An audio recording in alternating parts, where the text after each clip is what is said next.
I would like to call Dr. Marie LaBrosse and Bryar Bajalan to start our keynote speech in conversation with Dr. Martin van Bruinessen.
Slav b'khair ben bo دیداری کوردناسی.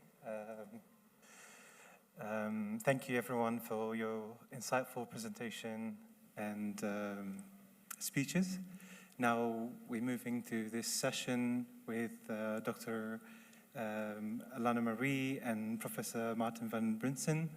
I will start by introducing Professor Martin van Bruinessen and Dr. Alana Marie LaBrosse, and then leave the floor for Professor Martin Bruinessen to talk about his newly published article, and that he will be talking today on new trends in Kurdish studies, approaches in history and social sciences. And then we'll be followed by a discussion and then open the floor for Q&A sessions. Professor Martin van Bruinessen is a professor of comparative studies of contemporary Muslim societies at the University of Utrecht. He's a pioneering scholar in the field of Middle Eastern studies, ethnic and religious minorities, and Kurdish studies. He's particularly well known for his extensive research on Kurdish society, Islamic culture, and minority groups in the Middle East. Throughout his academic career, Professor Bruinessen has contributed significantly to understanding the socio-political dynamics of Kurdish people, especially in Turkey, Iraq, and Syria. And if there is anyone who could explain the complexities of the region, sometimes with a sense of humor, it is him. Though I warn you, trying to get him to tell a joke might result in a detailed analysis of its historical and cultural roots. Professor Bruinessen has authored numerous influential publications, articles, and books, and we are in debt of his scholarship and honored to have him with us today. And then I will go to Dr. Alana Marie LaBrosse. I'm excited to introduce her today, the founding director of Kashkul, as we all know, and I think I'm just rephrasing what Shene said. And also a fellow graduate of the University of Exeter.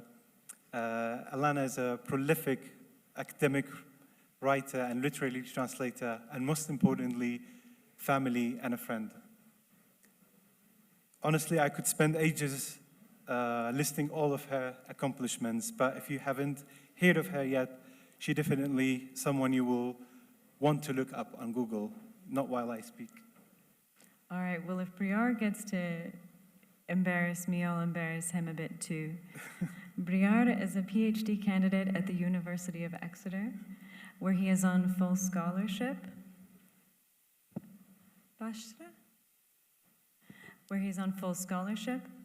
He is also the youngest PhD student at his institution to ever be named as a principal investigator on a grant that he received to revive the house of Mosul Maqam. So he's an incredibly accomplished oral historian, and we're incredibly grateful to have been just a small part of his growth over time. Thank you so much. And we will leave the floor for Professor Bruinessen. Good morning. Can I get some feedback? Is my voice, can my voice be heard? Does it come across clearly? Yes. Okay. Good morning to everyone. I should have liked to be with you in person, but for some personal reasons I could not travel this time. So we'll have to do it by Zoom, which may make the communication a bit more difficult. Thank you, Bryar, for your very kind words, perhaps a little too kind. Let me begin by saying a few words on the basis of my experience as a researcher, an editor, and a frequent peer reviewer of articles on the Kurds and Kurdistan.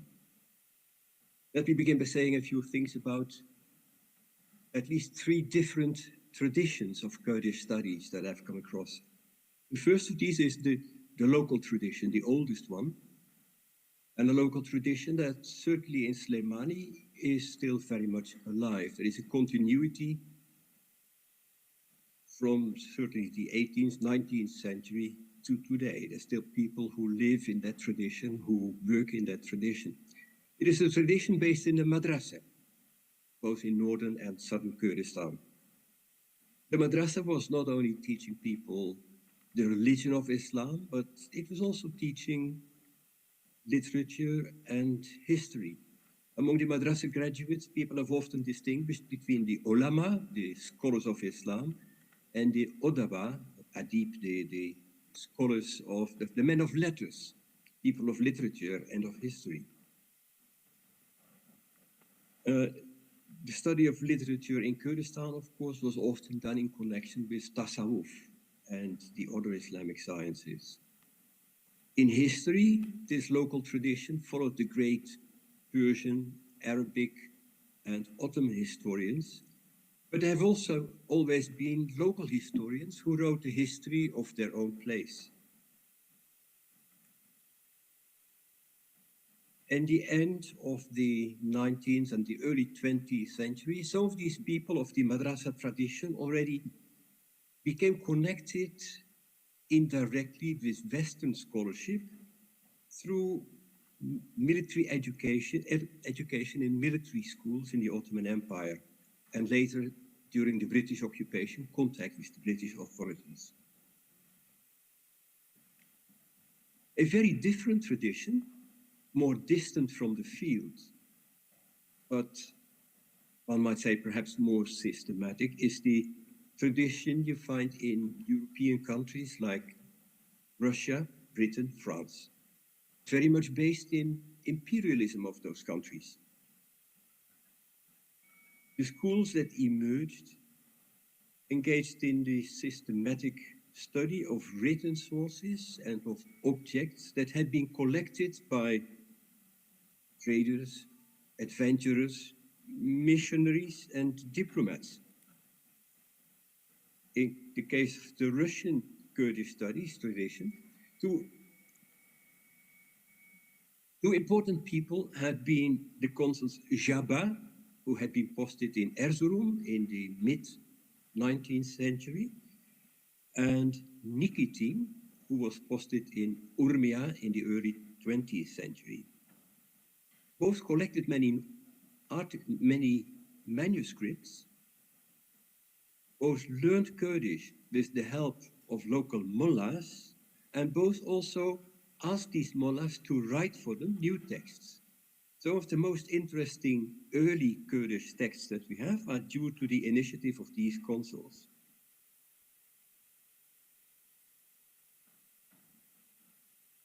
Britain and France became much later directly involved in Kurdistan. After the First World War, both became mandated authorities in Syria and in Iraq.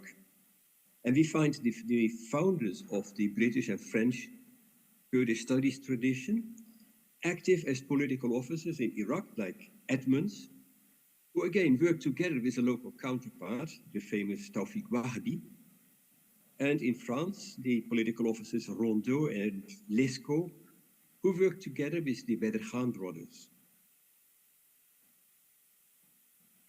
In the 1950s, 60s, through the 80s, the important center of Kurdish studies, of systematic academic Kurdish studies, was in Leningrad. In the Kurdish cabinet in Leningrad, in its high day, people studied literature, history, but also economic history, economic relations. The only thing they did not study it was Islam, because the Soviet Union, after all, was studied religion only under the label of atheism. There were institutes for the study of atheism, but not for the study of religion as such. They were more interested in folklore than in great literary traditions. But some of the most important Kurdish texts that we know were published in critical editions by scholars working in Leningrad. The Sharafnameh was already published in the late 19th century in the original Persian, with a good French translation and extensive annotations. In the 20th century, the most important product of the Leningrad tradition was perhaps the edition, the critical edition of Mamoudzine, about which I suppose my colleague Michael Lezenberg is going to speak later during this conference. After the end of the mandate period, the scholars who had been working in Kurdistan received professorships at institutions in the capitals. Lesko became a professor at the Institute of Oriental Languages in Paris. And later, his counterpart, Kamran Bedirgan, became the first Kurd to be a professor in a European university, as the professor of Kurdish in Paris. Edmonds became a professor at the School of Oriental and African Studies in London. Those two institutions, until today, are the only European academic institutions that have a long-lasting tradition of Kurdish studies, although it is rather marginal within the university.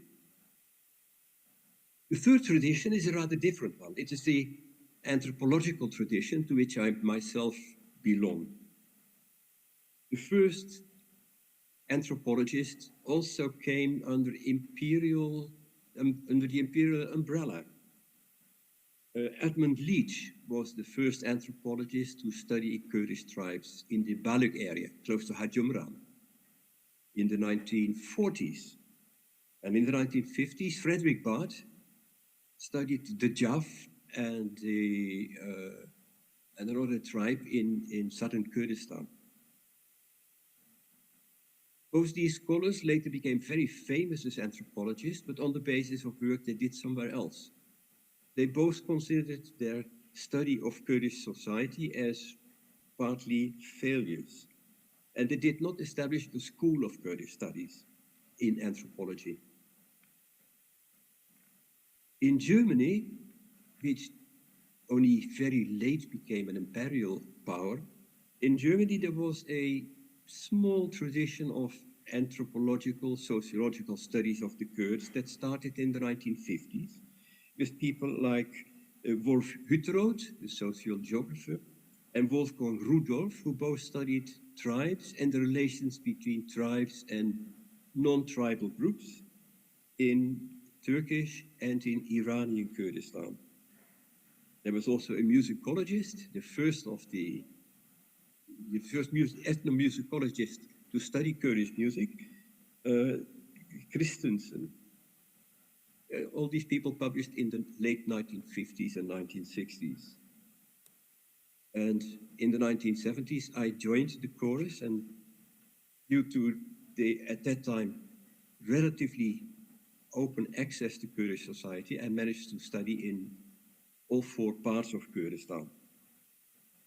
Anthropologists, those before me and those following me, have been studying tribes, tribal relations, social stratification, different layers, status groups or classes of Kurdish society, the role of religious associations, organizations, Sufi orders, madrasas, the relations between Kurdish society and the state, and the relations between the Sunni Kurdish-speaking majority and various minority groups.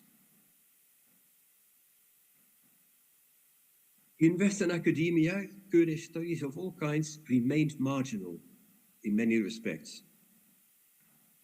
In anthropology, looking at my own experience, I never got a job as an anthropologist studying the Kurds. In my department, everyone studied African societies or Latin American societies. In Middle Eastern studies departments in my country, but also in the USA and across Europe,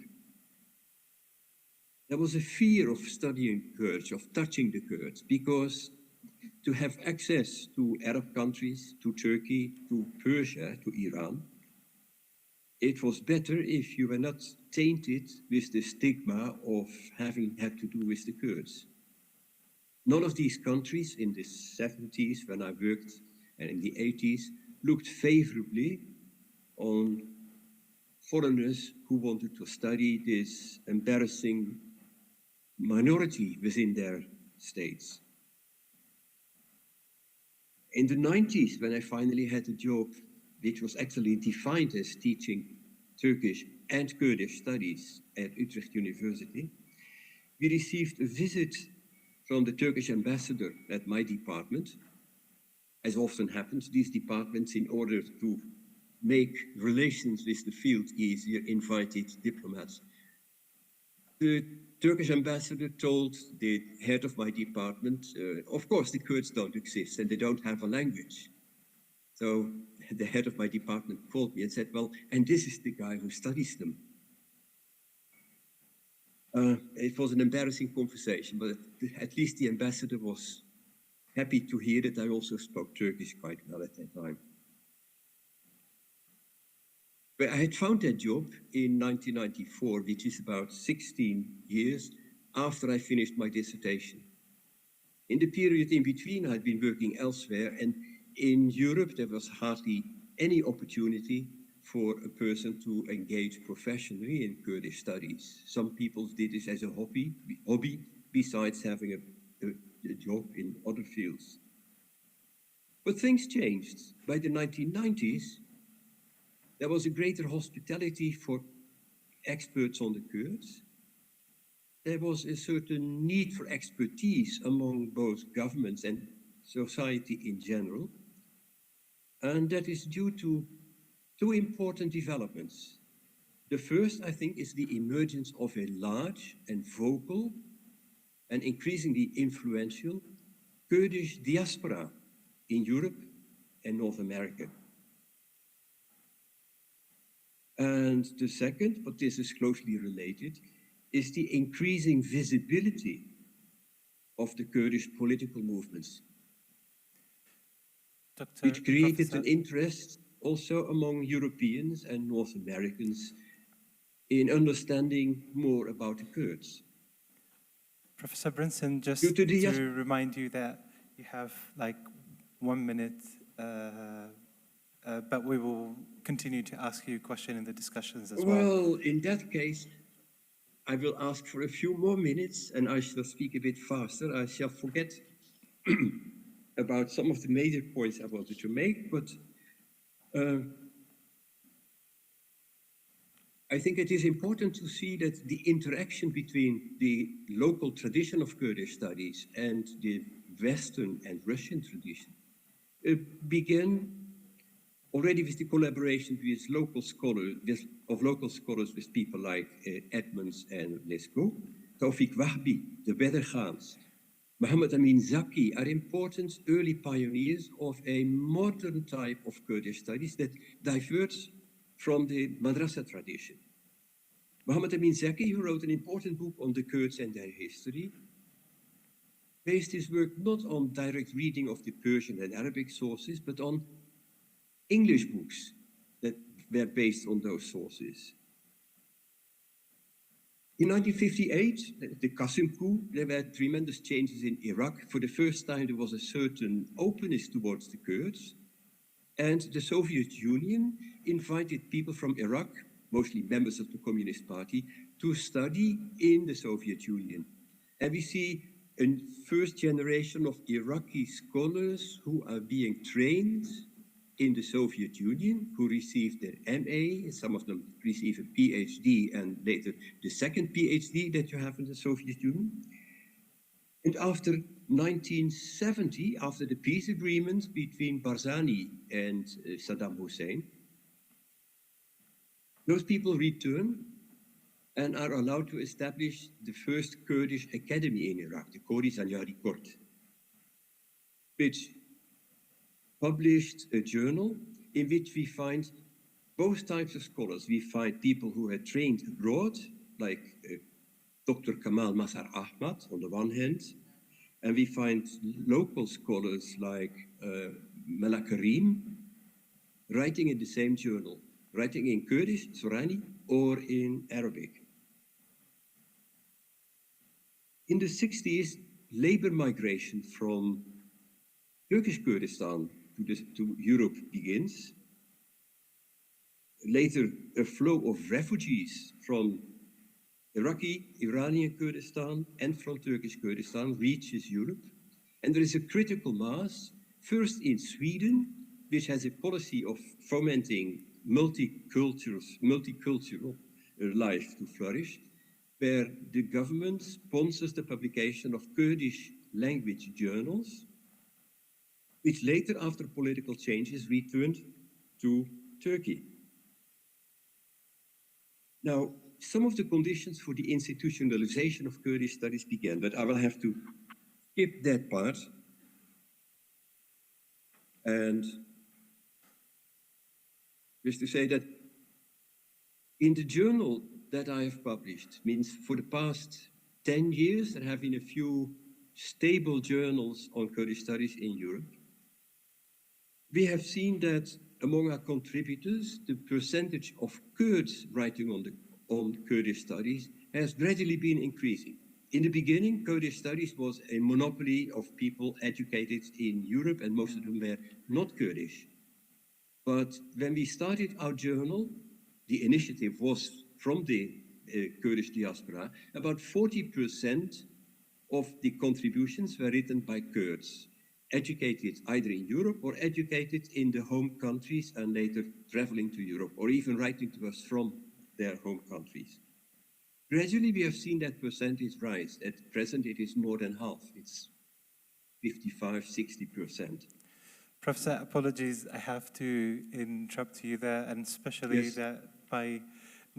that my question is related to what you are saying currently. Okay. And Stop here. so thank you for your insightful presentation, really. And just like related to what Dr. Bilal also has said in the opening remarks about accessibility, agency, education, creating new generations of scholars taking stewardship of their own heritage and of their own knowledge production,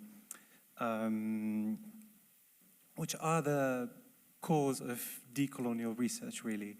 And I think that I would take that even further to uncolonial research, which is something that Kashkul at the American University of Iraq Slimani has been doing in validating local ways of knowing outside colonial frameworks, which kind of like offers us really an epistemic justice through putting education, mentorship at the center of preservation and research, and training young scholars to take the stewardship of their own heritage and culture, and supporting local institutions, creating archives, creating art, activism, publishing in local languages.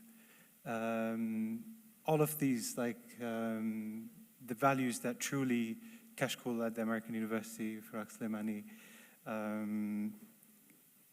has adopted, and to oppose maintaining colonial hierarchies and creating knowledge beyond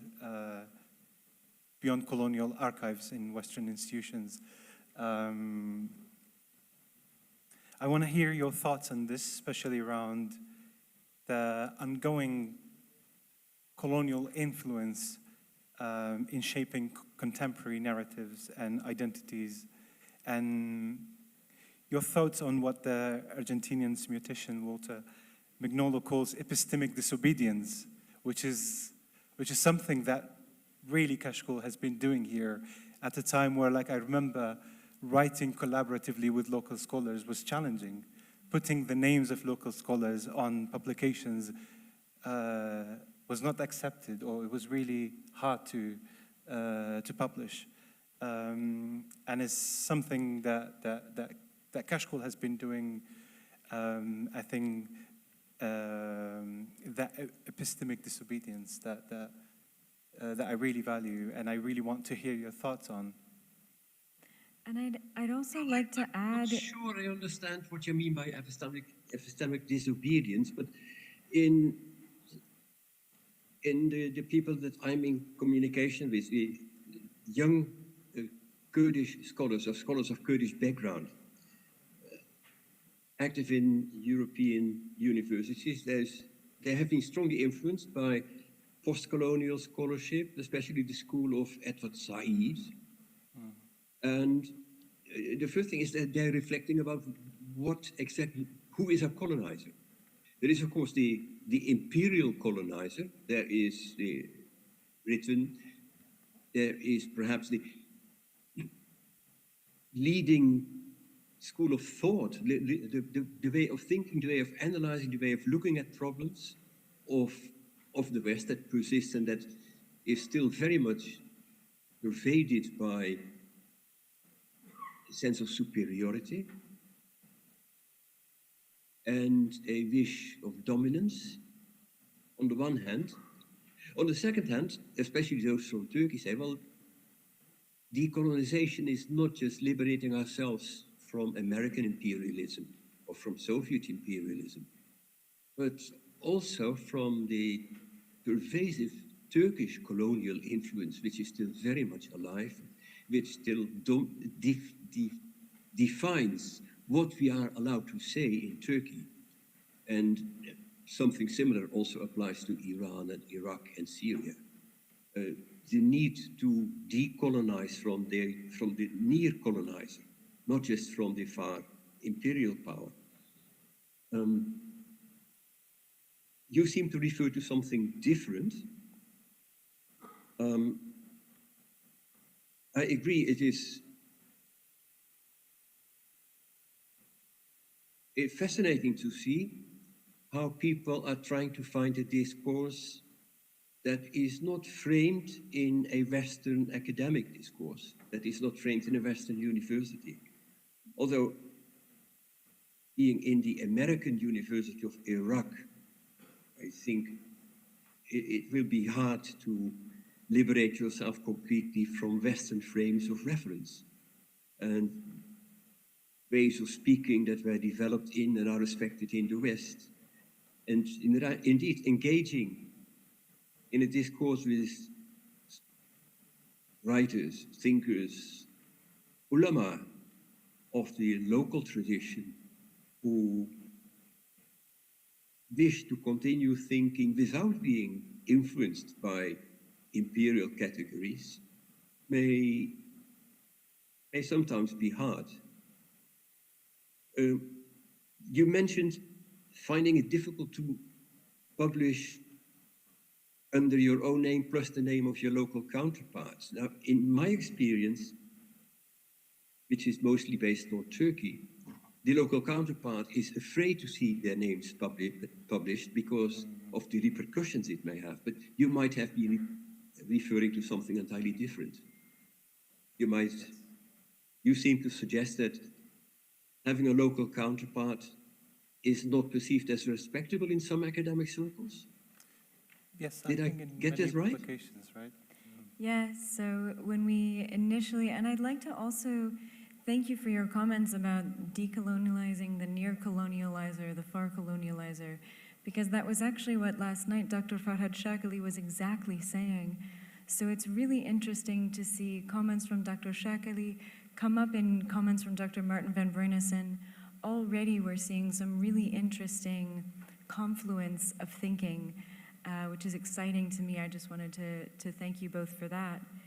Yes, in the initial years of publishing work, specifically at Kashkul, we were asked to take off local people's names by Western publishers, to the point where Kashkul finally said, "It is okay, you don't have to publish that book, but all the names will be on the front cover."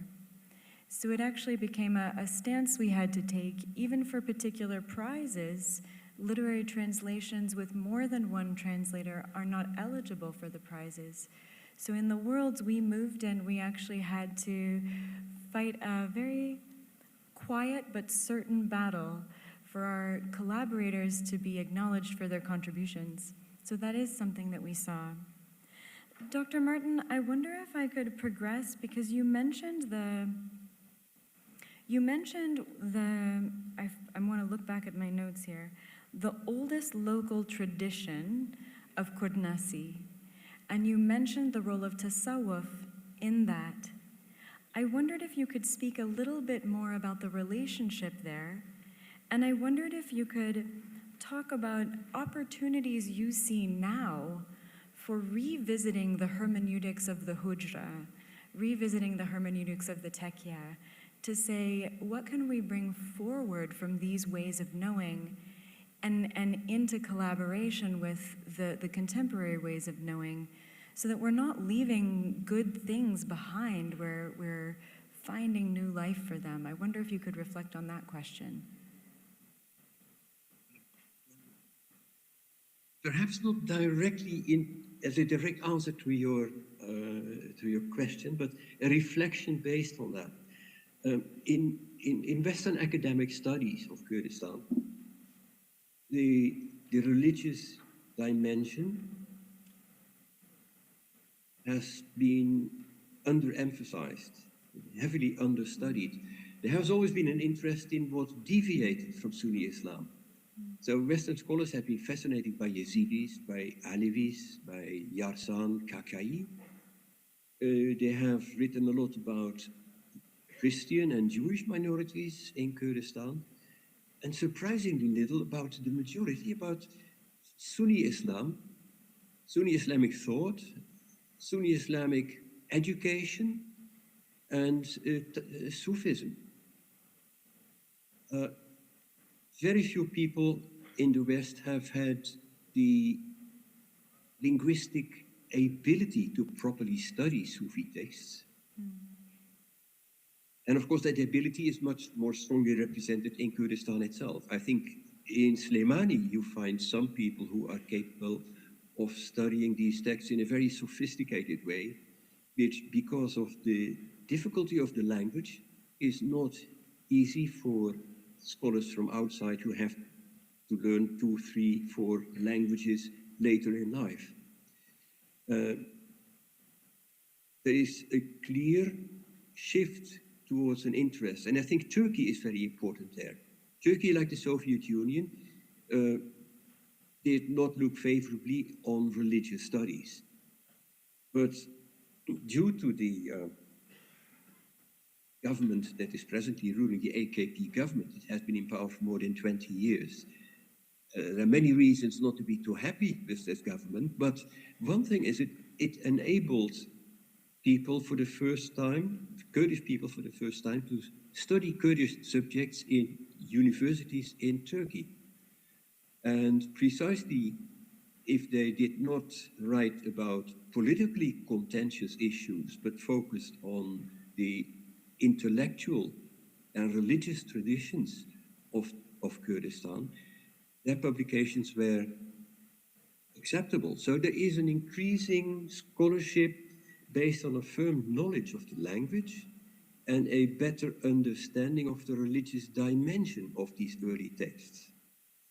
And I hope my colleague Lezenberg is going to speak about it, because his recent work also emphasizes that the important work of Ahmadi Khani Mamoudzine, has a Sufi dimension that has hardly been perceived by earlier scholars. I'm afraid I've deviated too much from your question, but perhaps you have a follow-up question. No, that was lovely. And we can look forward to hearing from Dr. Liesenberg later on in this forum about the exact role of Sufism in the cultural ecosystem. So we'll have a panel examining this exact issue.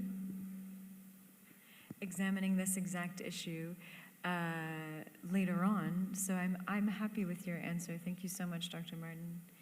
Should we open it up to questions? Yeah.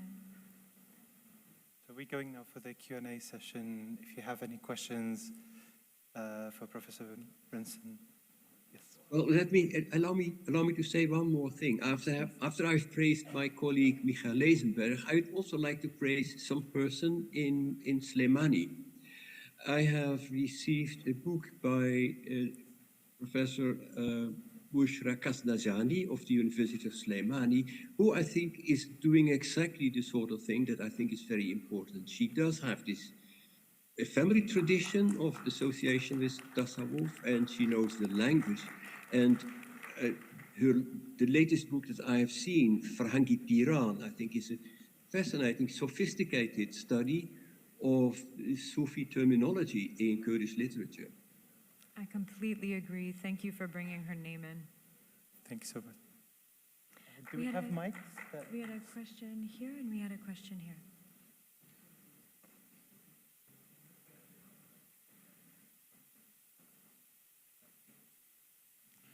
زۆر سپاس بۆ مارتن لە ڕاستیە مارتن خزمەتێکی زۆری کردووە و خزمەتەکەی چەند ساڵێک پێش ئێمە داوەتمان کرد بۆ بنکەی ڕۆشنبیری دکتۆر عیزەدین بابەتێکی لەسەر مەولانا خالید پێشکەش کرد دەستی خۆش بێت.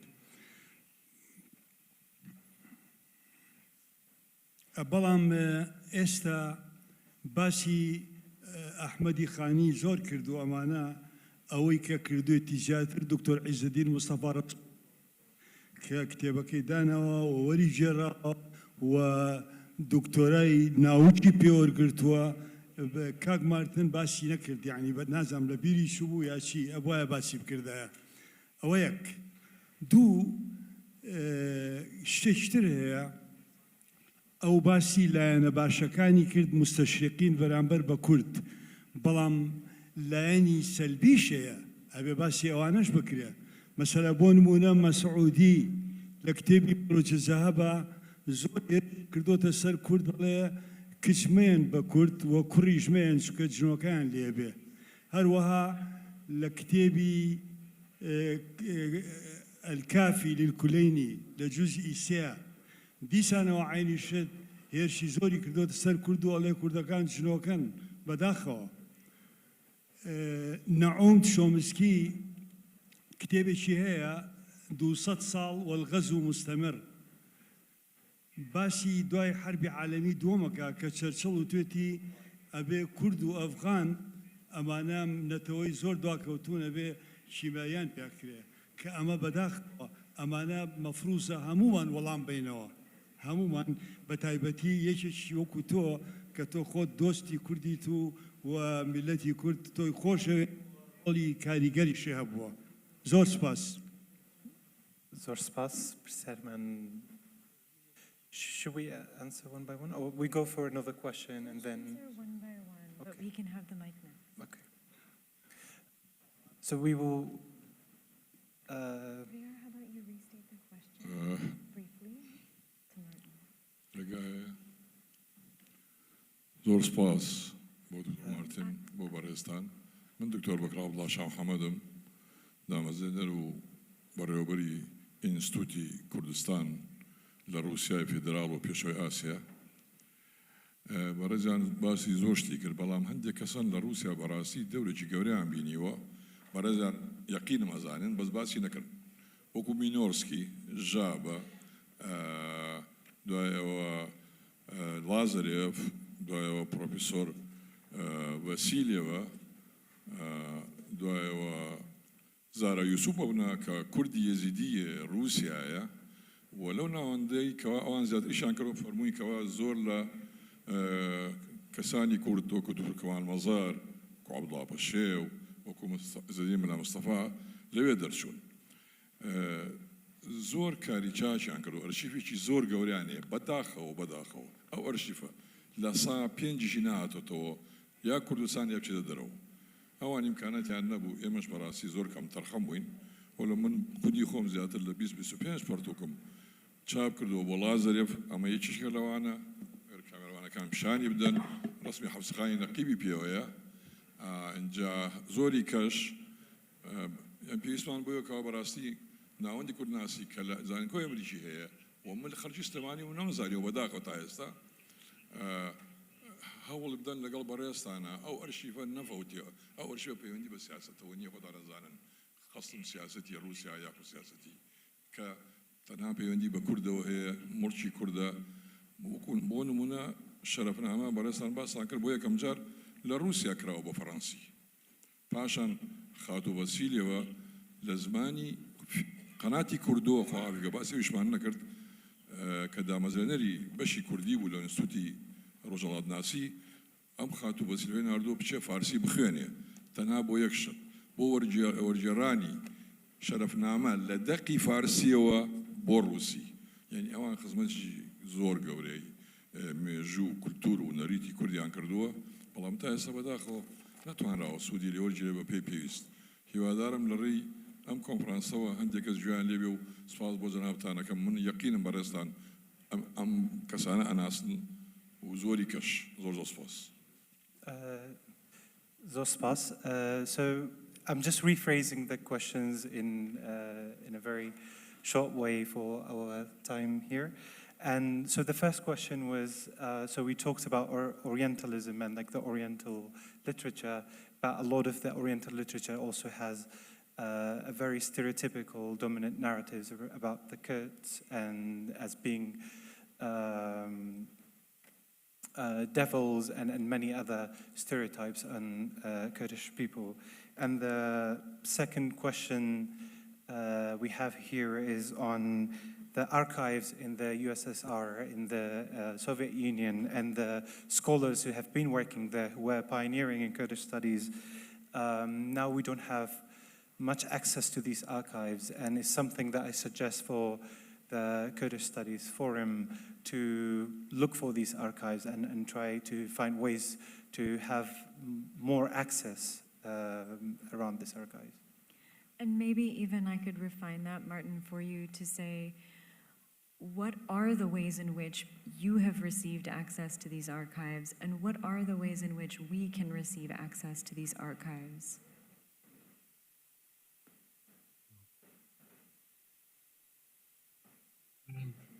I'll try to answer point by point.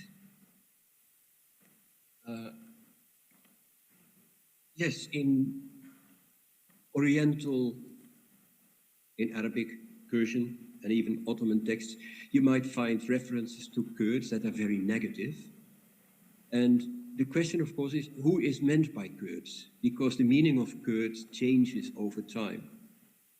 In our modern reading, we tend to believe that every reference to Kurd refers to someone who is a Kurd like Kurds today. We try to understand the name Kurd as a national identity. But that is not necessarily the case. Even today in Turkey, people call everyone who lives in the east, who lives in the mountains, a Kurd, whether they are Turkoman or Arab or Christian, they're all Kurds. Kurds is not necessarily a national or an ethnic label, especially in early Oriental texts. Izzedan Rasul, when he worked in the Soviet Union, had of course to write his dissertation in a style appropriate to the then dominant Marxist-Leninist narrative. And he was not allowed to write too much about the religious dimensions of Mamoudzine, which was the reason of one of his conflicts with Kurdoyev.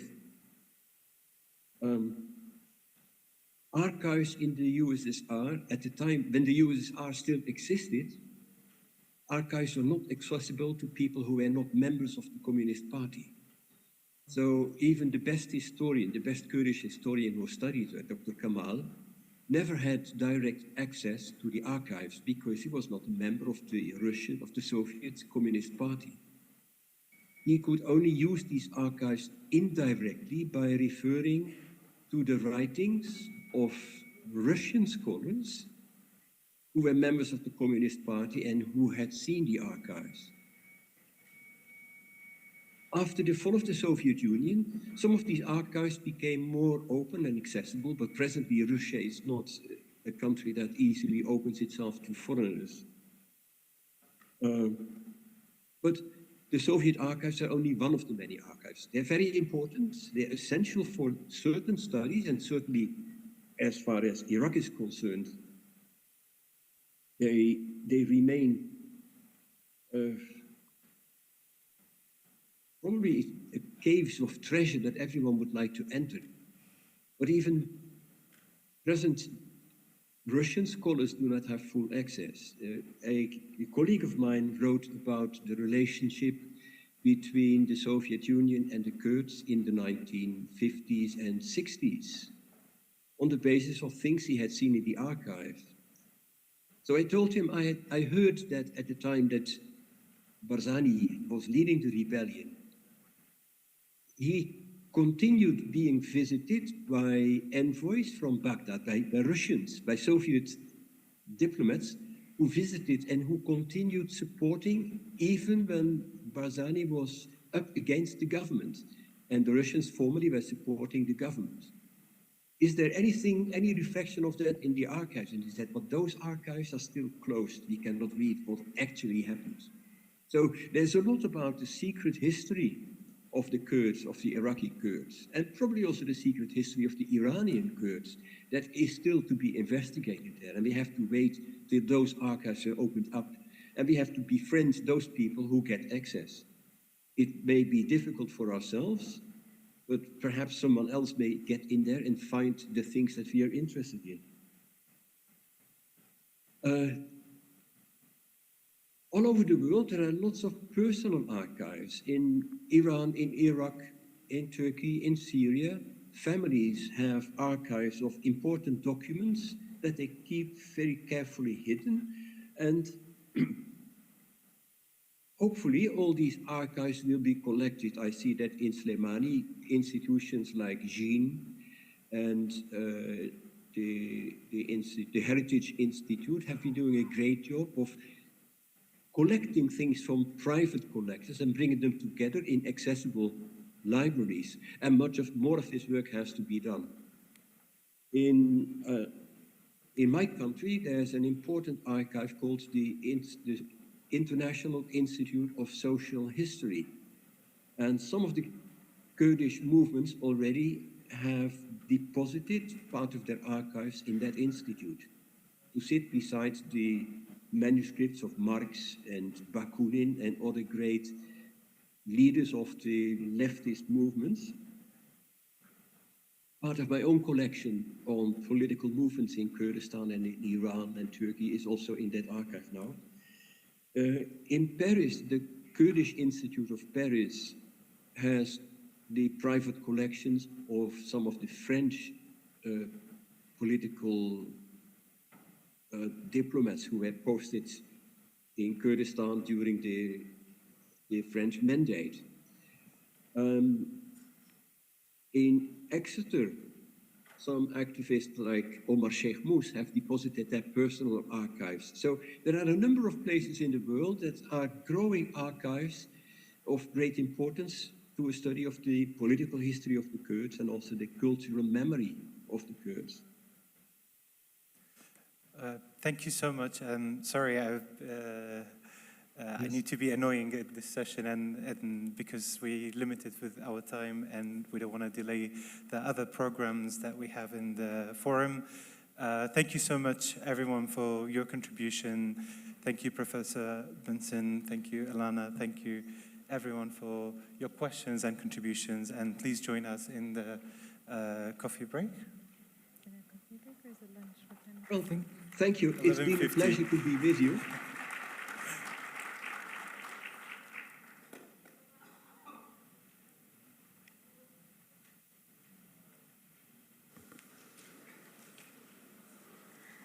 We will now have a lunch break. Please find the people outside the doors of the hall to guide you to the lunch location. The lunch location, you will go through the book fair. Use the extra time you have to explore the book fair, and I would also like to thank one of our sponsors for the book fair, Shapost, who made most of the international books shipping possible for this book fair. Please be back at the hall by 1 p.m. Thank you.